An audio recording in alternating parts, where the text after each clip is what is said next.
Ассалому алайкум ва раҳматуллоҳи ва баракоту. бародарони азизу гироми қадр, муроҷиати ман ба мардуми сарбаланди ноҳияи Нуробод, ба мардуми деҳаи Чанор. онон ки кӯҳанд буванд, онон ки наванд, ҳар як паси якдигар якояк бишаванд. ин умри азиз ба кас намонад ҷовид, рафтанду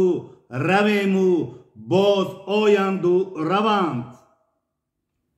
бародаро, ин мисраҳоро яке аз тоҷикони сарбуландам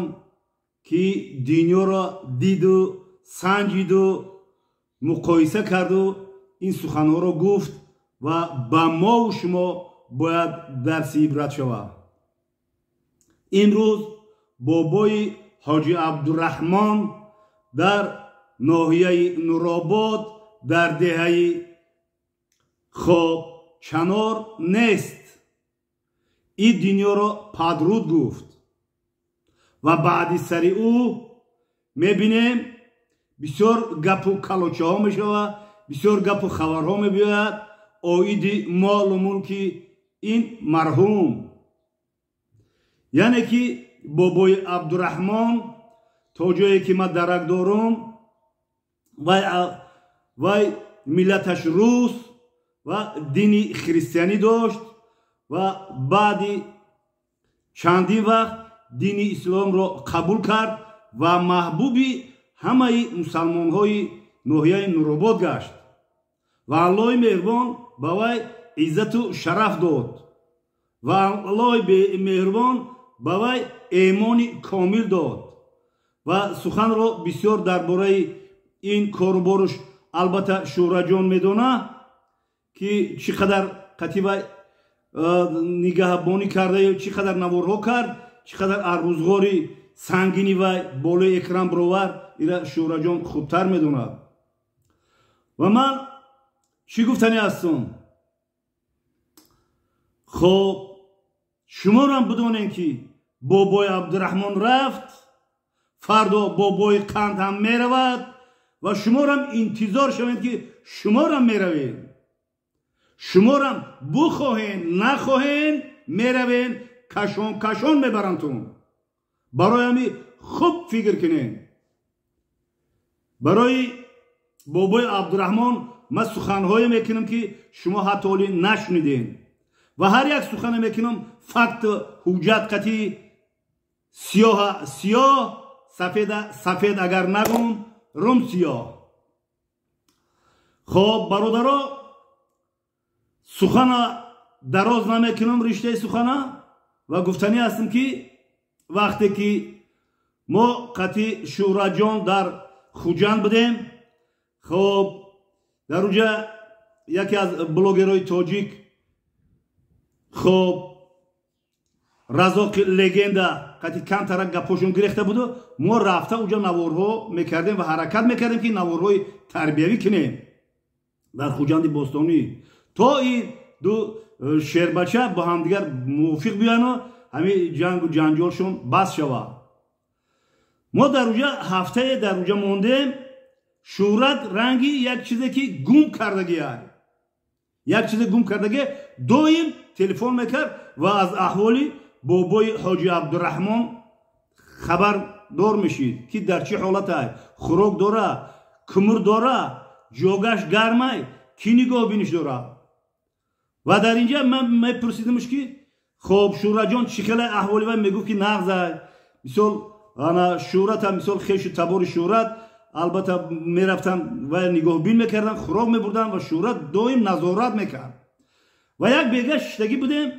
шӯҳрат гуфт ки бобо гуфт, ҳамин бобои Абдураҳмон фақат мепурсад ки кай ҳаҷ мерем, кай ҳаҷ мерем. як меҳру муҳаббати ҳаҷ кардан дар дили раҳмати бобои ҳоҷи Абдураҳмон пайдо шудагӣ буд ва доим кира шӯҳрата мегуфт, припомнид мекард ки кай ҳаҷ мерем. шӯҳрат чунон ҳам дар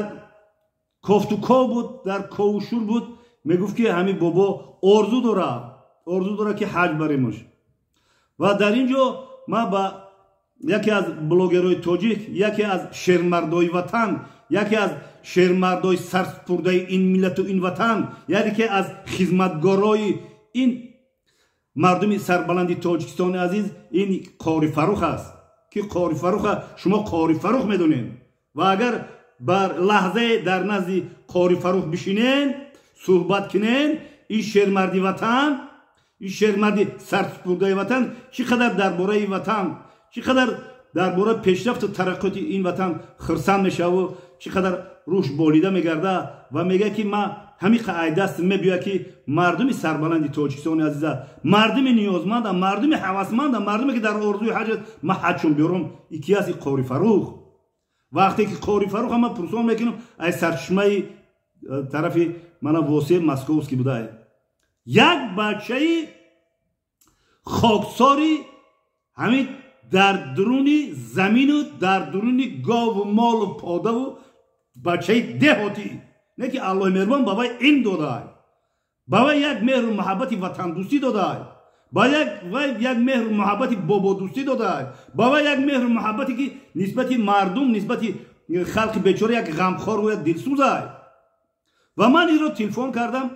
و لحظه گرفت گفت بابا چه خیلی ما کم کم نوارو میکردیم همدیگرمون رو کم کم تنقید میکردیم خیلی بلوگر رو بودن که خیلی همدیگرشون تنقید میکنم که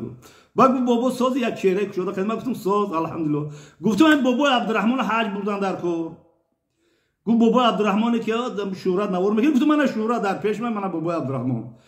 گفت که پارتو گفتم پاسپورت بابا عبدالرحمن پارتو شورت جون پاسپورت ختم پارتو که وای عاجزه نابینای ما هر دو تا حج میبرم صحبتو گرم شده گفتم هزار رحمت ما میندار گفت که بابا شما رو پاسپورتونو پرتوین